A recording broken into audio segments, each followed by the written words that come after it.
May 21, 2025. Just before noon, an officer responds to a fraud call at a Georgia bank. I have seen a lot of these. This one tells you something real about how American policing actually works. So here is the question. When does a friendly chat become a custodial interrogation, and who is supposed to know the difference? Hey, she left already. I just got back from lunch. This is the ID she presented to this gentleman. She came in the week before last and did a withdrawal, and she's been to other branches. Okay. And she's not this person. She's not that person. So, hold on, Teresa. Then she sent it in. So this is the one that we had from week before last that was sent out in our market, so we'll be on the lookout for her. And so this is the person I do have an account, Teresa. Correct. Okay, and this person I have an account too. So right now we don't know who she is. Correct.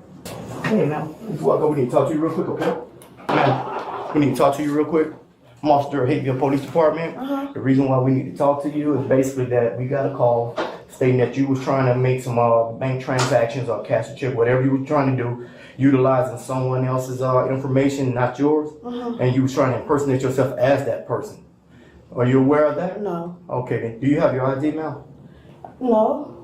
You don't have ID? I just left it on the counter, I think, in there. You left it on the counter. Why did you leave it on the counter? It's in here. Okay. We can get it. Hold second, stay back. Let me get it right here. What's going on? Hello. Hi. Tell us what's going on. What you doing here today? Nothing. Nothing. You're at the bank. I was trying to make a All right. transaction. So here's the thing. We're gonna go ahead and cut out all the bull crap. Okay. You're doing something wrong here. It's in your best interest to tell us what that is. So go ahead and do that. Okay. Just be honest. It's okay. You can tell us. I just tried to do something illegal. Okay. Well, tell us what that is. Okay. And why did you do it? That's the main thing. How? Or why? I'm just going through a lot of things. My son got locked up. I'm just having financial hardship right now. Okay. Did somebody set you up to this, or was it something that you decided to do? No, it's just something that I heard about, and I just, Tried to see. yes. Okay. Please don't. You got your regular ID? No. Okay. Come here real quick. Let me holler at you real quick. Y'all watch her. She admitted to it. What? She admitted to it. Okay, this is what the deal is. This ain't her? Nope. And that ain't her. She knows that. Okay. She just said she did it all fraudulently because she needed some money. Okay, cool. I got the why. She did it because she's our kid. What's your name? Savannah. Savannah? Okay. How did you get up here? Uber. You Uber? Y'all, I just been going through a lot. I just got put out of my apartment. My son is locked up. It's just a lot going on. No, just because you're going through something, that doesn't mean it's okay to your ID from Georgia. Yes. I didn't take anything. Miss Savannah, do me a favor and don't use your phone right now. Okay. Where's your driver's license? I didn't bring them. My real stuff. How much money did she get on this one? Which one? The first one. A lot. What was She a came lot? to our branch I need to know a number. Yeah, and who? Was it? Did it happen here in Hayeville? and some other branches. I'm talking about no. Branch. How much money did she get from Hayeville? That's the only one I could put a case on. And tell me I need a date and time she came here and withdraw. I think she did 8, so about 60, Huh? about 15. 15 what? 15,000. 15,000? I will print all that from the last one. We'll give it to that one. This one for identity fraud. This one. And the this second one, Did she get any money tried to for get out 8,000, but the account is inactive. Okay, so 15,000. We need a printout on that then. Yeah, and we need everything printed from the transaction, the amount. Did y'all contact the account holder? The account owner is either, if I can remember, Alabama or Florida. Okay, if you could get us his or her information, how much money was taken out, because obviously those people would be victims and the bank itself is. Did y'all file a report that time? No, because it wasn't discovered until she went to other branches. Okay, okay. This was not the person. The account owner at that point went in. Gotcha. She got $15,000, $8,000 to $15,000 the last time you were here, right? The last time. Yeah, we got your ID from last time too, where you used your other ID when you came here. So this is the second time. She didn't get any money this time because the account was inactive, but the last time she got $15,000. Start with the Fourth Amendment. A warrantless seizure needs probable cause. Under Beck versus Ohio, that means facts strong enough for a reasonable officer to believe a crime happened. A named bank employee fingered the suspect. The fake identification was in the officer's hand. Illinois versus Gates says a known witness beats an anonymous tip every time. The detention itself was clean. Here is where it gets interesting. Miranda versus Arizona requires warnings before custodial interrogation. Berkemer versus McCarty asks one question. Would a reasonable person feel free to walk out? She is in a closed bank lobby, officers around her, told she is the suspect. She confesses on tape with no warning. Interview or interrogation. The defense will test that. The purse search is easier. United States versus Robinson lets an officer search the person and anything immediately associated with them after a lawful custodial arrest. That covers a purse on her shoulder. The withdrawal slip and the bank cards under another person's name come in clean. No warrant needed. No consent required. That part of the case is not moving. People go through things, I get it. But you got a lot of victims here. You're taking people, you're stealing from several different people. So, what do you think should happen to you? I should get a warning. Think so? A warning? You think so? Yes. Why do you think that? I don't know what I'm doing. You do know what you're doing. You're grown. You know exactly what you're doing. You did it twice. I'm being realistic with you. I'm being as real with you as I can. So, I mean, that's a lot of money. You can't just swipe that under the carpet like that's $15,000 you stole from somebody. You think if somebody did that to you, they deserve a warning?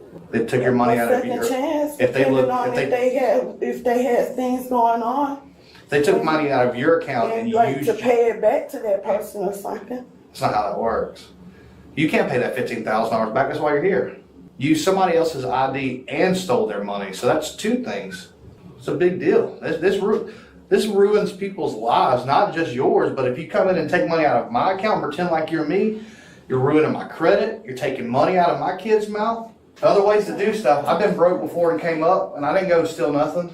So, you gave them your real ID? No, officers? I don't have. No, did you give your officers your real information? I'm sorry. Okay. Yes, my real name, yes. Okay. Yes, my real name, yes. It came back. You ever been arrested before? When I was younger, What for? my husband and I got into a fight and I hit him in front of the police. Like a domestic or something?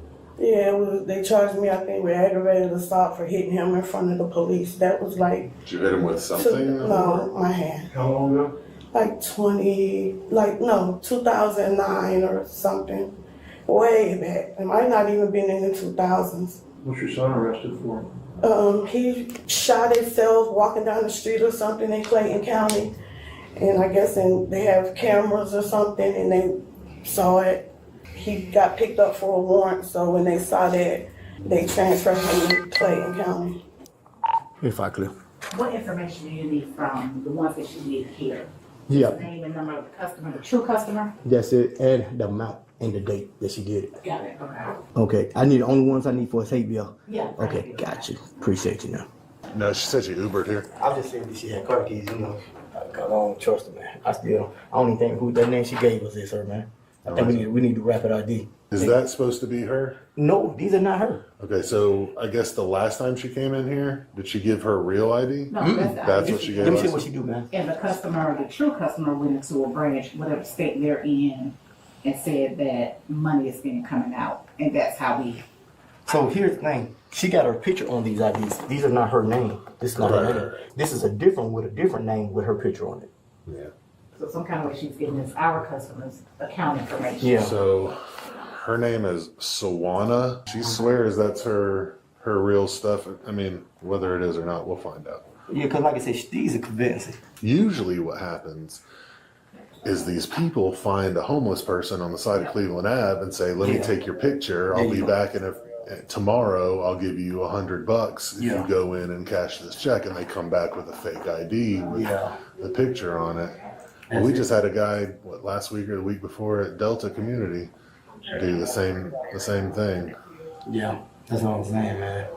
But she got, 15 grand last time? Yeah. Georgia's financial identity fraud statute punishes the willful use of another person's identifying information to get something of value. Georgia's financial transaction card fraud statute covers cards obtained through fraud. Every completed withdrawal is a separate count, and on this record, the state has documents, witness testimony, and the suspect's own words backing every element. Now Officer Heather. He stays calm, never raises his voice, gives her room to talk. In a fraud case, that is exactly what you want. But here is the human thinking piece. He keeps asking substantive questions in a setting that already feels custodial. A 2-minute Miranda warning costs him nothing and protects the whole case. He chose conversation over caution. That is a habit, not malice. The suspect is something else. She does not run, does not fight, does not ask for a lawyer. She just talks about her son being locked up, the eviction, the financial hole she is in. From a human angle, I get it. From a legal angle, it is devastating. Every sentence she gives the officer becomes a sentence the prosecutor reads back to a jury. Silence is a right for a reason. The bank staff actually carries this case. They spot her before she leaves, hold the fake identification, and tell the officer only what they saw. No guessing, no editorializing, no improvised investigation. That is the civilian witness role done right. Without them, the officer walks into a much harder case, or no case at all. This one here showing transaction was 8,000. So she tried to get 8 this time. The last time she was here, she got 15. That's what she actually got it. Walsh says this is the second time. That's what I'm saying, dude. She did 2 transactions on the same day for 8,000. Today or the last time? No, the last time. The last time. And she got both of them. Which one? This one here. Uh-huh. Okay, she got 16,000. Yeah, she got a total of 16 from us. Cause check this out. When we run this ID, these numbers come back to somebody else. Okay. The one at Delta was an older black guy. It came back to an old white guy. Yeah, so I told her to print a whole. And you said today she tried to get another 8,000. Another 8,000. So this is the 8 that she tried to get, but the account is inactive, meaning there hasn't been any activity. So right now I got 2 charges of identity theft, and then the other one's gonna be 2 charges of fraud. All right, now, what I need from you before I go, I just need a recorded statement on what happened today. Okay. If you can just tell me what happened with her today. Sure. She came in, presented a different ID, asking for $8,000 out of the inactive account. Baker pretty much stalled because we recognized her before when she came in, so he kind of stalled, and that's when we called you all. Okay. To have her arrested. Okay. Well, hey, thank you for your statement. Any further things you need from us, you can reach out to us.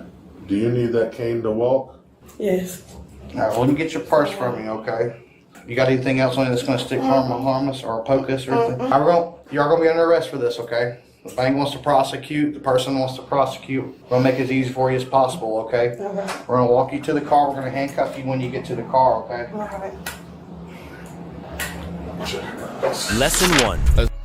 If you are ever stopped, questioned, or just asked to come talk, your right to remain silent is not a formality. It is the single most powerful tool an ordinary American has when a criminal case is forming around them. Use it before you say anything you cannot take back, and ask for a lawyer out loud and on the record. Lesson 2. A polite officer is still an officer. Tone is not a legal status. Berkemer versus McCarty does not care whether the conversation felt friendly.